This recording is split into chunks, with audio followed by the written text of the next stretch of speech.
Assalamualaikum warahmatullahi wabarakatuh. Pada kesempatan ini saya akan menjelaskan tentang pelanggaran etika bisnis.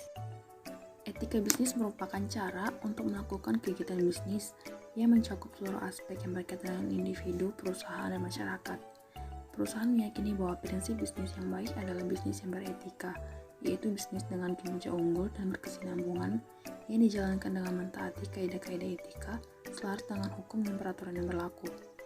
Etika bisnis dapat menjadi standar dan pedoman bagi seluruh karyawan termasuk manajemen dan menjadikannya sebagai pedoman untuk melaksanakan pekerjaan sehari-hari dengan dilandasi moral yang jujur, transparan, dan sikap yang profesional.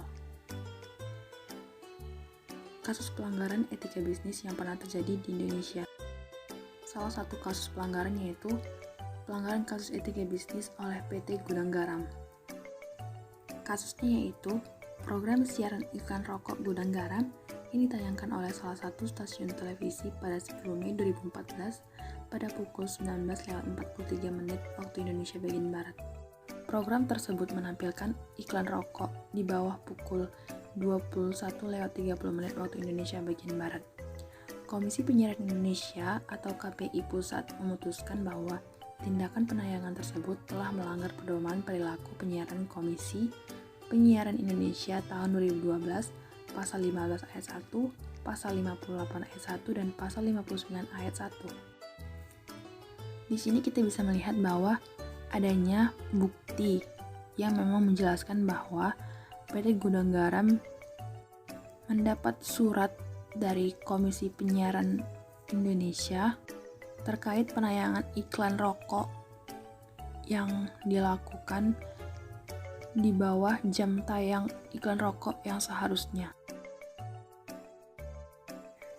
Terkait masalah itu, kerangka pemecahan masalah yang dapat dilakukan yaitu yang pertama, menentukan objektivitas, yang kedua, mengamati situasi, ketiga, menganalisis permasalahan, keempat, menentukan penyebab masalah,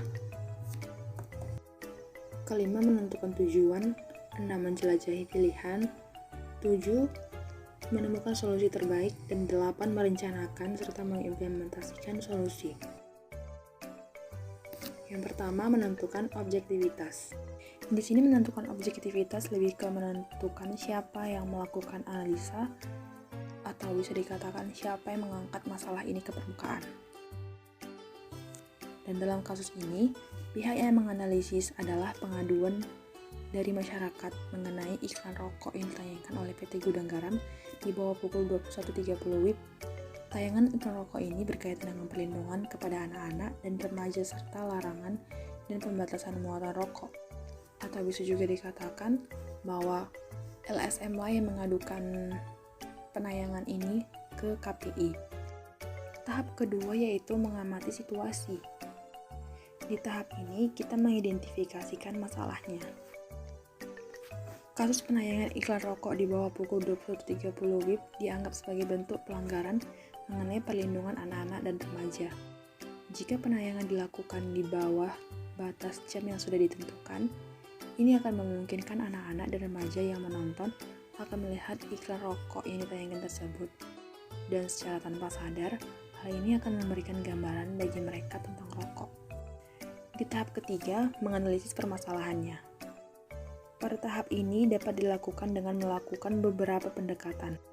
Di sini, saya menggunakan pendekatan standar moral tradisional dalam pengambilan keputusan.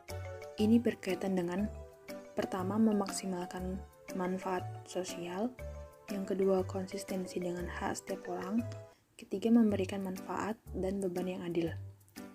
Memaksimalkan manfaat sosial. Pengambilan keputusan akan memaksimalkan manfaat sosial. Karena rokok sendiri berhubungan dengan kesehatan sosial, kesehatan masyarakat, yang mana apabila dijauhi akan menghindarkan dari bahaya-bahaya yang bisa timbul ketika merokok. Nah, pengambilan keputusan nanti diharapkan akan lebih membawa dampak baik bagi kesehatan. Kedua, konsistensi dengan hak setiap orang. Di sini, dengan pengambilan keputusan nanti diharapkan akan lebih menghormati hak-hak individu setiap orang. Yang ketiga yaitu memberikan manfaat dan beban yang adil. Kasus iklan rokok yang melanggar jam tayang, PT Gudang Garam telah dikenakan denda oleh KPI, serta diberikan teguran tertulis secara administratif oleh KPI. Dan manfaatnya bagi masyarakat adalah iklan rokok semakin berkurang, walaupun hanya sementara.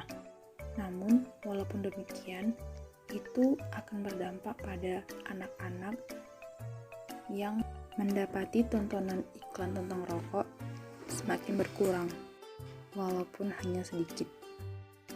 Tahap keempat, menemukan penyebab masalah.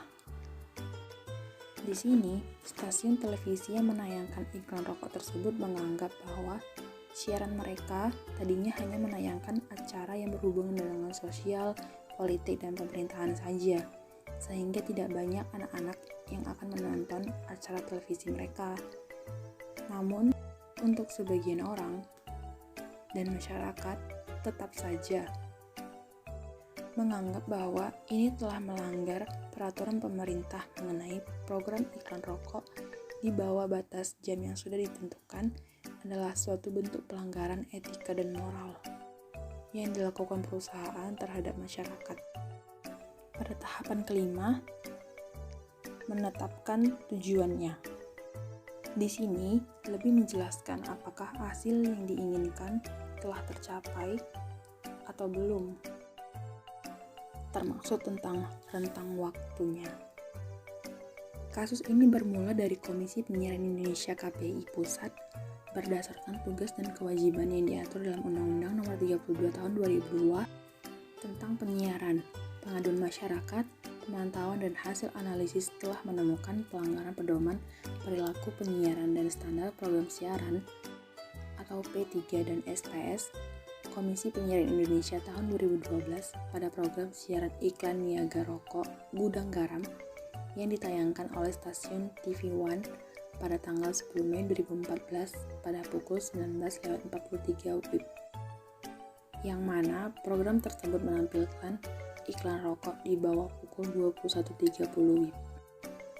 Di sini KPI Pusat memutuskan bahwa tindakan penayangan tersebut telah melanggar pedoman perilaku penyiaran Komisi Penyiaran Indonesia tahun 2012 dengan melanggar pasal 14 dan pasal 43 serta standar program siaran Komisi Penyiaran Indonesia tahun 2012, yaitu pasal 15 ayat 1, pasal 58 ayat 1, dan pasal 59 ayat 1. Sebelumnya juga, menurut catatan KPI Pusat, program ini telah menerima surat teguran tertulis pertama tertanggal 5 Mei 2014. Berdasarkan pelanggaran tersebut, KPI Pusat memutuskan menjatuhkan sanksi administratif teguran tertulis kedua. KPI meminta agar senantiasa menjadikan P3 dan SPS KPI tahun 2012 sebagai acuan utama dalam penayangan sebuah program siaran. Apabila jika ingin menayangkan iklan, wajib mematuhi ketentuan jam tayang, seperti jam tayang iklan rokok yaitu mulai pukul 21.30 sampai 5 waktu setempat.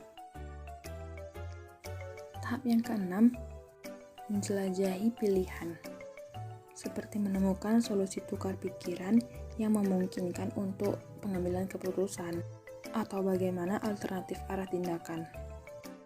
Terkait dengan masalah ini, KPI Pusat akan terus melakukan pemantauan dan meningkatkan sanksi yang lebih berat jika tetap melanggar ketentuan jam tayang iklan rokok. Seperti yang dikatakan sebelumnya juga, KPI Pusat meminta agar senantiasa menjadikan P3 dan SPS KPI tahun 2012 sebagai bentuk acuan utama dalam penayangan sebuah program siaran. Dan bagi perusahaan Gudang Garam yang mendapatkan teguran dari pihak KPI, dapat memuat alternatif lain dalam bidang pemasarannya. Seperti yang pertama, memang sudah seharusnya mentaati peraturan yang ada, agar tidak merugikan baik dari perusahaan, masyarakat, dan lingkungan sekitar. Yang kedua, dalam melakukan pemasarannya bisa lewat memasang baliho di jalan. Dan yang ketiga, memperluas jaringan pemasaran lewat teknologi yang sekarang makin canggih. Di zaman serba teknologi ini, Pemasaran lewat teknologi bisa dikategorikan menjadi pilihan alternatif yang lebih menguntungkan, sebab perusahaan bisa melakukan pemasaran dengan biaya yang lebih murah. Pun media-media penyampaian informasi juga mudah diakses oleh masyarakat. Bisa seperti melalui sosial media, atau bahkan perusahaan pada bagian pemasaran dapat melakukan promosi atau iklan lewat media sosial YouTube.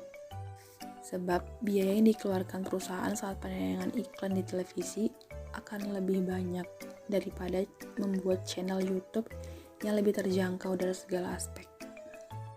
Tahapan terakhir, yaitu yang ke-8, adalah rencanakan dan implementasikan solusi.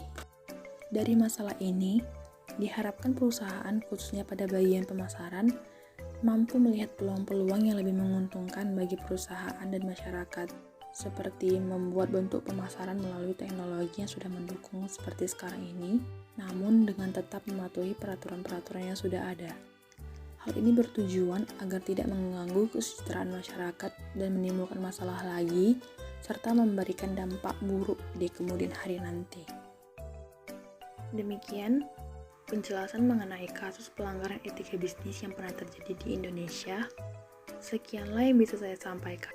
Apabila ada kata-kata saya yang salah dalam penyampaian maupun bentuk presentasi, saya mohon maaf. Video ini ditujukan untuk memenuhi tugas mata kuliah etika profesi dengan dosen pengampu mata kuliah, Miss Eli Susanti. Semoga bertemu di lain kesempatan. Akhir kata, wassalamualaikum warahmatullahi wabarakatuh.